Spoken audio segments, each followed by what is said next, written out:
ऋग्वेद में अग्नि देवता का एक महत्वपूर्ण स्थान है।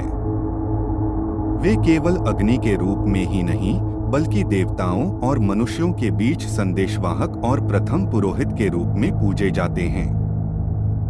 अग्नि की महत्ता हर यज्ञ और पूजा में अनिवार्य है, क्योंकि वे ही वह माध्यम हैं जो मनुष्य की आहुति को देवताओं तक पहुंचाते हैं।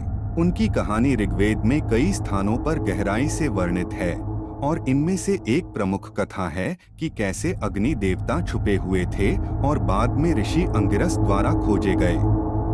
कथानुसार एक समय ऐसा आया जब अग्नि देवता को छिप जाना पड़ा। देवताओं ने उन्हें जल में छिपा दिया ताकि वे शत्रुओं से सुरक्षित रह सकें।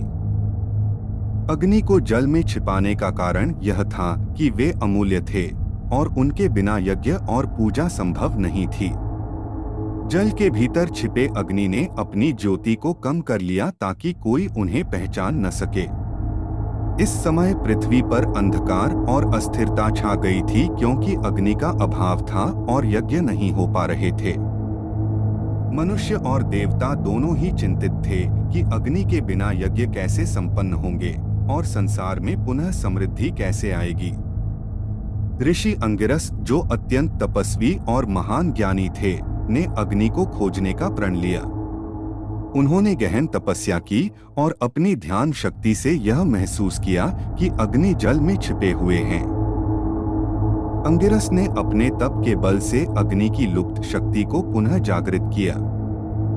उनकी साधना और आह्वान के कारण अग्नि देव जल से प्रकट हुए और फिर से यज्ञों में भाग लेने के लिए तैयार हो गए।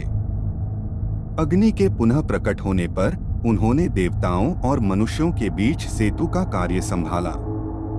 वे प्रथम पुरोहित बने, जो हर यज्ञ और पूजा में मुख्य भूमिका निभाते थे।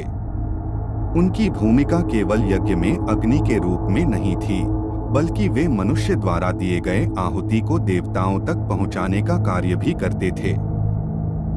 अग्नि देव ने यह सुनिश्चित किया कि जो भी यज्ञ मनुष्य करें, वह देवताओं तक पहुँचे और उनके आशीर्वाद से धरती पर सुख, समृद्धि और शांति बनी रहे। अग्नि को इसलिए प्रथम पुरोहित कहा जाता है, क्योंकि उन्होंने सबसे पहले यह कार्य संभाला और यज्ञ के महत्व को बढ़ाया। हर यज्ञ और हवन में अग्नि की उपस्थिति अनिवार्य मानी जाती है, क्योंकि वे ही वह शक्ति हैं जो देवताओं तक मनुष्य की इच्छाओं और भेंटों को पहुंचाते हैं। ऋग्वेद के कई सूक्त अग्नि देवता की महिमा का वर्णन करते हैं, जिसमें उन्हें सृष्टि की आत्मा और संसार की जीवंत शक्ति के रूप में देखा गया है। अगर आपको वीडियो पसंद आया हो तो कृपया लाइक करें, शेयर करें और चैनल को सब्सक्राइब करें और कमेंट करना न भूलें। वीडियो देखने के लिए धन्यवाद।